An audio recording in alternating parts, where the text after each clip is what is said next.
Okay, this is Matt Plyle. I'm going to show you how to do some simple navigation and how to respond to Q&A type forums in this short video. So I've logged in as a student rather than as an administrator, so everything I see is pretty much the same as what you're going to see. So when you log in with your student login credentials, you'll see a list of your courses. You click on the course you're interested in, so I'm going to be talking about the MEMS design class. And you can see that there's the course layout here. So let's go to course introduction, the first unit in this course, and you can see it's laid out pretty clearly. You have the syllabus, you click on that, right, and you can get the syllabus to pop up. Okay. Use the back button, you go back to the course. And then there's this little form here called Syllabus Course Expectation and Questions.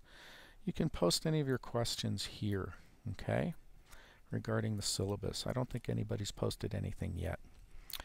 How to submit assignments, instructor expectations, and recommended software are all supplemental reading materials for you to scan through, and that way you'll understand how to submit assignments and things like that. The key thing though is listening to the lecture. Since we're not going to meet face to face, some of us, you will have to watch the lecture online, and then you need to also look through the course introduction slides. You can download those and print them out if you want. Once you're in and listening to the lecture, take good notes. If you take really good notes, then this assignment here, the lecture summary notes for course introduction lecture 01, will be easy to do. So how do you do that? Well, you listen to the lecture, you look at the slides, then you take notes, and then when you're ready you click on this forum. Okay, and you might want to click on it beforehand to write down what you're supposed to do. Okay, so as you can see here, you want to take note of key vocabulary, key processes. If you have neat handwriting and you put it in your notebook, you can also screenshot your notebook and submit that. I'm okay with that as long as it's sharp and you can read it. Mention something you found interesting and why you found it interesting. You can put questions you still have as part of the notes, which isn't a bad idea. You can also post them to the Muddiest Point forum, okay, which will allow you to post questions there, and I'll try to look at that on a daily basis and respond to those questions. If you know the answer to someone else's question, please feel free to respond to them. This will also be part of your grade with respect to participation in the class. Go to the discussion forum linked in this unit and post your summary notes. And here are the student outcomes. So this is why I'm having you do this.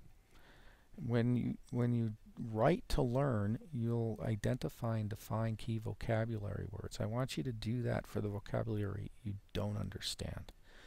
It doesn't make any sense for you to spend a lot of time writing down definitions for terms you already know. But I use a lot of new terms for you, so I'm expecting to have half a dozen or so at least in this unit. I want you to be able to demonstrate an understanding of the processes presented. So you could put a few bullets in if there's a process presented or a method. These are the steps to do this process. You can also sketch a flowchart, which is very useful for a lot of people. And if, like I said, neat, clear, handwritten is fine. In fact, most companies prefer you to keep a really good notebook that it's legible by other people, so it's a good habit to get into. Any gaps that you might have because of the lecture, you can start to improve your understanding and read other people's notes. So once you submit your note, It might take a half an hour or so, but then you'll be able to see everybody else's notes. That's why we use the Q&A type of forum. It allows you to submit something without seeing everybody else's. And we'll continue using this method throughout the semester and probably post specific questions as well. And then as you're going through this process, you'll realize that you don't understand a few things, and you can also ask for help on that.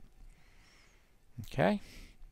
So you come to this point when you click on the forum link, and let's say you're ready to put your reply in. You click on discussion. This is from me, the instructor. I'm enrolled as Matt MEMS right now, so if you ever see Matt MEMS online, that's me being a student.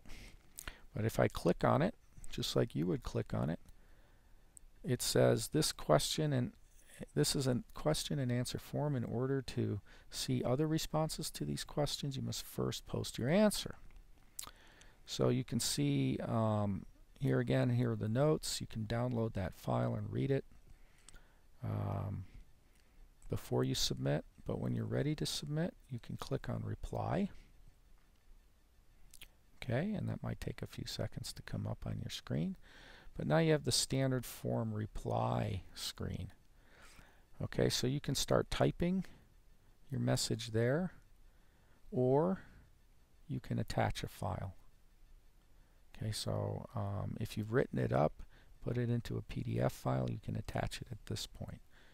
The file attachments will be available. You still want to write something here saying see the attached for my notes, you know, and maybe you want to highlight a question you may have, or something interesting that you found out. Once you add your file and fill out the message, okay, add your file, fill out the message, then you would click on post to forum.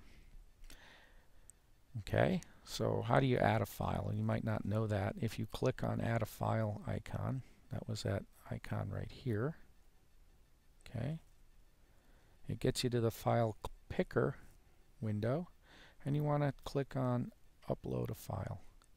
Click on that, say choose file, and you know, you go to your directory, for example, right, and find the file that you want to submit. Okay, and then click open, and it will load it for you. And if you can't find it, you can always go on to cancel, and brings you back here without doing anything. Once you select your file, you can change the name of it. You can do a save as and change the name of the file. Once you're ready, you can upload it, and the system will upload the file and put it into this window here. You also have the option of dragging and dropping the file in. So if you have a window open with your files, you can just click it, drag it into there and drop it. That usually works pretty well. You might want to use Google Chrome as your browser. That works for me. Also, you might want to try Mozilla. I believe it's also called Firefox. So those work pretty well. Internet Explorer I don't use, so you may or may not have issues with that. Okay, you don't want a really huge file. The reason for that is you may get kicked out. So if you put in graphics that are very high resolution, it may not upload because it's too big. Okay, so once you're done putting the file in here and writing some comments in this message field, you hit post to forum.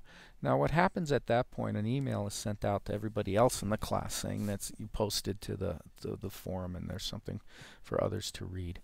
Okay, so, and like I said, it might take up to half an hour or so after you post before you can read other people's postings. And the advantage of reading the others' postings is you may learn a lot from their notes.